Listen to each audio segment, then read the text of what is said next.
Welcome back to Words of Paradise. I'm your host, Leon Idol, and the Shazam star, Zachary Levi, has gone full anti-vax. At least that's what they are trying to claim on BuzzFeed. And yeah, I know there's other outlets covering this. I want to use BuzzFeed because, well, they're a dying breed, and I just kind of want to gloat in the death throes of their company, so going through an article with them is more of a mercy than anything else.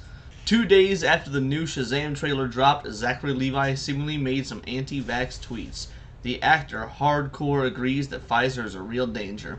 I'm surprised this is actually being covered. I really am, because Twitter, the news, I mean, even mainstream media has picked up on so many negative Pfizer stories and so many negative vaccine stories that their articles are being ran that are very, like, not even right-wing articles are being ran that are very, at least, vaccine hesitant at this point. So for someone, for a B-list celebrity to come out and say that they're, not a fan of Pfizer, I don't know, it surprises me that this is still considered news, but let's go through here. Shazam star Zachary Levi has come under criticism for seemingly posting an anti-COVID-19 vaccination content on Twitter. It's a nice shirt. I like that shirt. This weekend, Zachary quote tweeted an account that routinely posts fear-mongering vaccine misinformation that said, "Do you agree or not that Pfizer's the real danger to the world?" Zachary Levi replied with hard agree.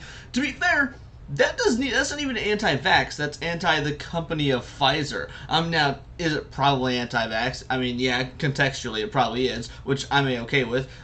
People can have whatever belief they want to have. That's kind of the point of freedom and whatnot.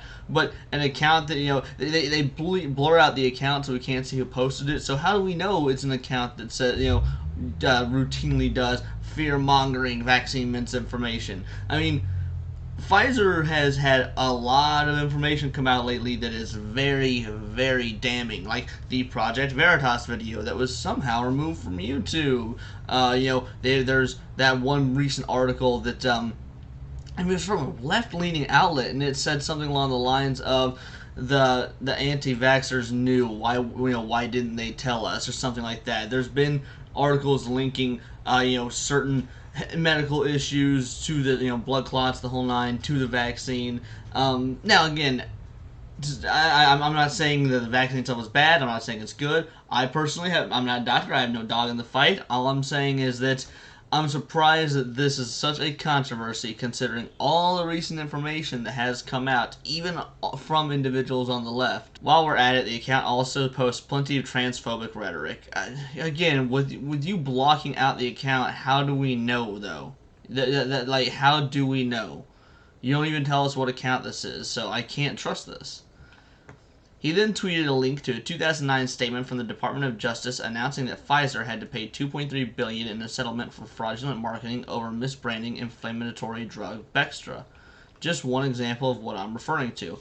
Ooh, damn! Zachary Levi came with the receipts! Shazam coming at you with that history knowledge. Nobody expected the superhero cosplayer to whip out some stats from 2009. And a settlement that has been brought up in misleading anti-COVID vaccine rhetoric before, but has nothing to do with the vaccine safety. He didn't say anything about the vaccine safety, though. He said nothing about the vaccine safety. He just agreed that COVID was a danger, or that Pfizer was a danger. Do you agree or not? Pfizer's a real danger to the world. Hardcore agree. And then he brings up, this $2 billion settlement, $2.3 billion settlement from Pfizer. So, if anything, you're the ones dropping misinformation right now, BuzzFeed. You're the ones using the sly, underhanded methods to try and get individuals to think and believe a certain way, when if we just read the context, we know what he's talking about. Yeah, you wonder why you're going under, but it's stuff like this. Now, if we're being generous, Pfizer has recently come under criticism for saying its plans to increase the price of its COVID-19 vaccine. However, it's worth reiterating the vaccines are safe and effective. If we're being generous, how long are you going to keep this up? You are failing. You have been failing. Your stock value has been worthless for, I think, going on 1.5 to 2 years now. You could change this. You could honestly turn this around with just practicing some legitimate, true journalism, true information, getting out there and being like, yeah, here's this, and giving us real stories. If we're being generous, Pfizer has recently come under criticism for saying it plans to increase the price. That is not why they are coming under criticism. Pfizer has been coming under criticism for a myriad of things. Again, the Project Veritas videos, the history of Pfizer coming more and more to light to the public eye. Even articles, like I said, from left-leaning outlets talking about the efficacy may be being called into question as it turns out. I mean, when you've even got Bill Gates out there, who's such a champion for this vaccine, saying, yeah, the others pretty much didn't work, but this new booster is going to be really effective. That's kind of hurting what everyone's opinion of Pfizer. They're bringing out new boosters for new updated versions. There's, again, the Project Veritas video said that they were cultivating even more viruses to have to create vaccines for.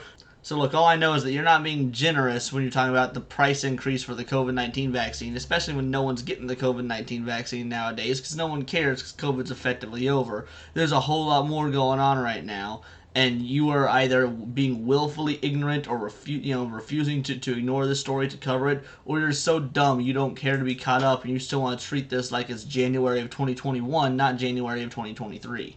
As Zachary's name began to trend on Twitter, some brought up a clip of him appearing on the Joe Rogan Experience last summer where the actor praises Jordan Peterson and does not speak up as Joe dead names and misgenders Elliot Page.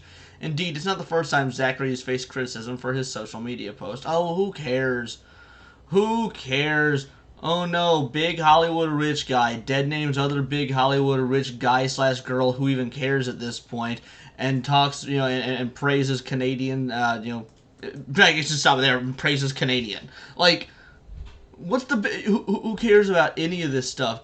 Why is Shazam, big superhero muscle guy that plays pretend for the movies, need to care about, Jordan Peterson? Why does he need to care about Elliot Page, Ellen Page, whatever? Who cares? Oh no, Joe Rogan dead named him.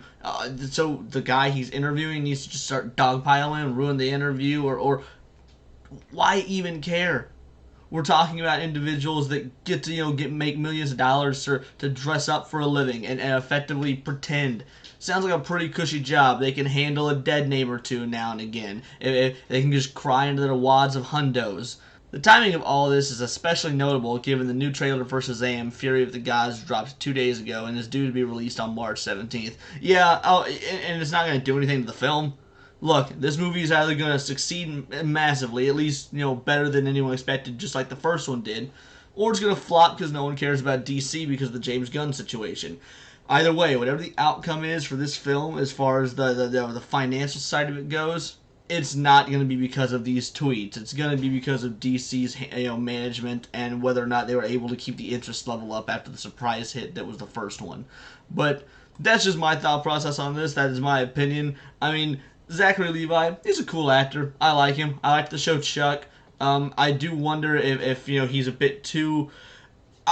considering his defense of James Gunn, I am surprised to see these, this tweet. I won't lie. I'm surprised to see him tweet something like this because he's been kind of, I don't want to say anti-fan before, but he did tell fans, to shut the F up and sit and wait and be patient or whatever it was. And I guess that, that's a good way. It's a good lesson for me to learn. You can't, judge an entire individual based off just one single tweet or one single interaction, one single video they post or whatever. Because, I mean, the tweets he posted in this article were rather innocuous. I mean, he came up with good points. All he did was state an opinion. Now he's being dogpiled by the internet. But like I said, I also don't think these tweets are going to be near enough to, end a movie, to bomb a movie. And if the movie does bomb, I'm sure there'll be outlets that pull from this, say this was the reasoning. It's going to cause Zachary Levi. But I don't think the movie's going to bomb. The first one was incredibly successful.